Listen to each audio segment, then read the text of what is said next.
டெல்லியில் பயிற்சி மையத்தில் நீரில் மூழ்கி 3 மாணவர்கள் உயிரிழந்த நிலையில் நீதி கேட்டு சக மாணவர்கள் நடத்திய போராட்டம் இரவிலும் நீடித்தது.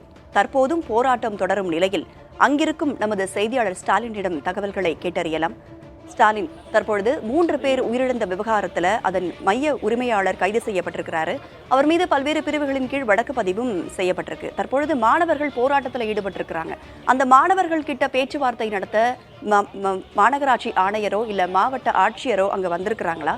தற்போதைய நிலை என்ன? மாணவர்கள் பிரதானமா என்ன வலியுறுத்துறாங்க?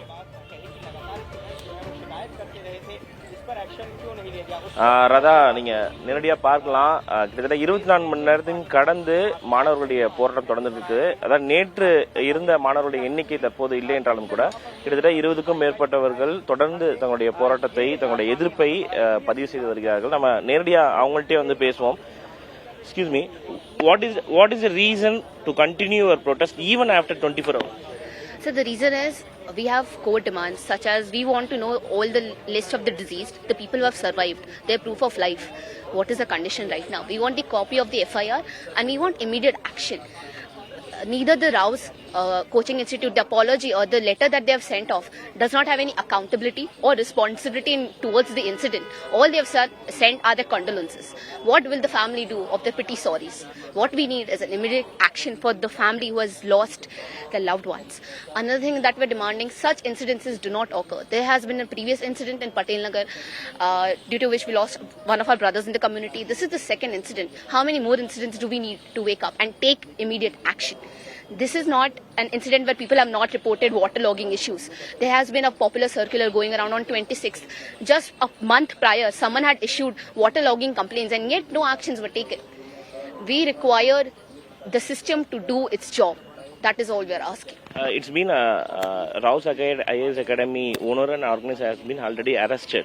So what are other demands? Yesterday MCD mayor has been visited you and you are demanding to MCD commissioner has been have to come here. Whether they have to come here? So we want all those responsible to be involved. For example, library, a basement library is illegal construction. So we want to understand who issued a non-objection certificate to those. All the people involved to leading this incident, be it MCD, be it the people who issued the library basement services, be it the Rao's Academy, be it the whatever investigation delays or lack of transparency in the investigation. We want all the members or all the stakeholders involved to be held accountable. Thank you. Radha, நீங்க கேட்டிருப்பீங்க. அதாவது ராவ்ஸ் IAS academy மட்டும் இல்ல, இங்க இருக்கக்கூடிய பெரும்பாலான IAS academy இந்த கீழ்தளத்துல வந்துட்டு இயங்குறதுனால இது போன்ற பல்வேறு பாதிப்புகளை குறிப்பா அந்த மழை காலத்துல வந்து நாங்க சந்திச்சுட்டு இருக்கோம் அப்படின்றது முக்கியமா சொல்றாங்க. அது மட்டும் இல்லாமல் அவர்கள் அந்த 2 பேர் வந்து கைது செய்யப்பட்டிருந்தாலும் கூட தற்போது வரைக்கும் அந்த எஃப்ஐஆர் காப்பியை வந்து எங்களுக்கு கொடுக்கப்படல, ஒரு வெளிப்படைத்தன்மையோட அரசு செயல்படல, காவல்துறையும் செயல்படல அப்படின்ற மிக முக்கியமான ஒரு குற்றச்சாட்டை சொல்லிட்டு இருக்காங்க. அதனாலதான் 24 மணி நேரத்தையும் கடந்து எங்களுடைய போராட்டம் வந்து தொடர்ந்து நீடித்து வருவதாகத்தான் மாணவர்கள், சக மாணவர்கள், அந்த 3 மாணவர்களை இழந்த சக மாணவர்கள் தற்போது தங்களுடைய கருத்துக்களை வந்து தெரிவிச்சிருக்காங்க.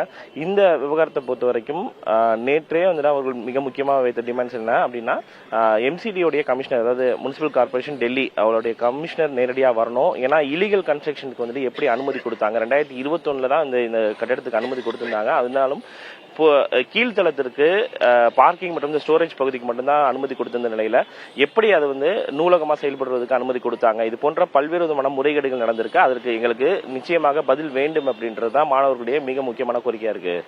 அதான் உடனடியா நடவடிக்கை எடுக்க வேண்டும், உரிய தீர்வு கிடைக்கணும், மேலும் விசாரணை வெளிப்படைத்தன்மையா இருக்கணும் அப்படிங்கிற போன்ற கோரிக்கையை முன்வச்சிருக்கிறாங்க. களத்திலிருந்து பல்வேறு தகவல்களை வழங்கியமைக்கு நன்றி ஸ்டாலின்.